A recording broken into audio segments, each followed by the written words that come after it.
শিক্ষাই জাতির মেরুদণ্ড এই সত্যকে ধারণ করে প্রতি বছরের ন্যায় এবারও আল কোরআন একাডেমি মধুপুর এর উদ্যোগে এক মনোজ্ঞ সংবর্ধনা অনুষ্ঠানের আয়োজন করা হয়। এবারের এসএসসি পরীক্ষায় কৃতিত্বের সঙ্গে এ প্লাস প্রাপ্ত, বৃত্তিপ্রাপ্ত ও উত্তীর্ণ শিক্ষার্থীদের সংবর্ধনা প্রদান করা হয়।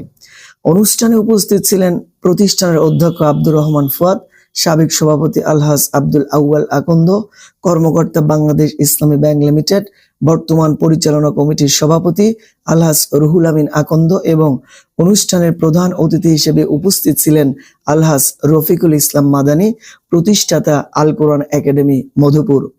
অনুষ্ঠানের শুরুতেই পবিত্র কোরআন থেকে তেলাওয়াত করে দশম শ্রেণীর ছাত্র রিফাত ইসলাম। এরপর শিক্ষার্থীদের কৃতিত্ব তুলে ধরে স্বাগত বক্তব্য প্রদান করেন প্রতিষ্ঠানটির অধ্যক্ষ আব্দুর রহমান ফুয়াদ। তিনি বলেন, এই সাফল্য শুধু শিক্ষার্থীদের নয়, এটি আমাদের শিক্ষক, অভিভাবক ও প্রতিষ্ঠান পরিবারের সম্মিলিত পরিশ্রমের ফল।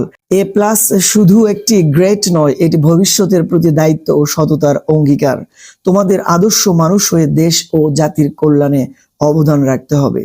সাবেক সভাপতি আলহাজ আব্দুল আউয়াল আকন্দ তার বক্তব্যে শিক্ষার্থীদের উদ্দেশ্যে বলেন, এ প্লাস পাওয়া বড় কথা নয়, বড় কথা হচ্ছে এই অর্জনকে সমাজ ও দেশের কল্যাণে কাজে লাগানো। নৈতিক মূল্যবোধ ও দেশপ্রেমে উদ্বুদ্ধ হয়ে তোমাদের সামনের পথ চলতে হবে। সভাপতির বক্তব্যে রুহুল আমিন আকন্দ বলেন, এই সাফল্য শিক্ষার্থী, শিক্ষক এবং অভিভাবকদের সম্মিলিত প্রচেষ্টার ফসল। আমাদের প্রতিষ্ঠান শিক্ষার্থীদের মানসম্মত শিক্ষা প্রদানে সদা সচেষ্ট। এই ধারাবাহিকতা বজায় রাখতে সকলের সহযোগিতা কাম্য। প্রধান অতিথি আলহাজ রফিকুল ইসলাম মাদানী তার বক্তব্যে বলেন, আমাদের এই কৃতি শিক্ষার্থীরাই আগামী দিনের আলোক বত্রিকা। তারা শুধু নিজেদের পরিবার নয়, সমগ্র জাতির জন্য গৌরব বয়ে আনবে। তাদের এই সাফল্যে আমরা গর্বিত।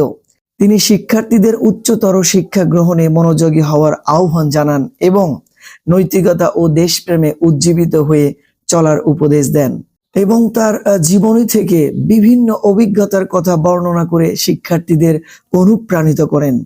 অনুষ্ঠানে কৃতি শিক্ষার্থীদের হাতে ক্রেস্ট, ফুল, মূল্যবান বই এবং পুরস্কার তুলে দেওয়া হয়। পাশাপাশি জলপান ও মিষ্টি বিতরণ করা হয়। অনুষ্ঠান শেষে দোয়া ও মোনাজাতের মাধ্যমে সমগ্র জাতি ও শিক্ষার্থীদের মঙ্গল কামনা করা হয়। পরিশেষে আল কোরআন একাডেমি মধুপুর একটি অনন্য শিক্ষা প্রতিষ্ঠান।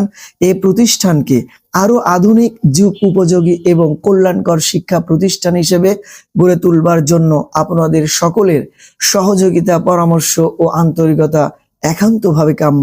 এতক্ষণ আপনাদের সাথে ছিলাম আমি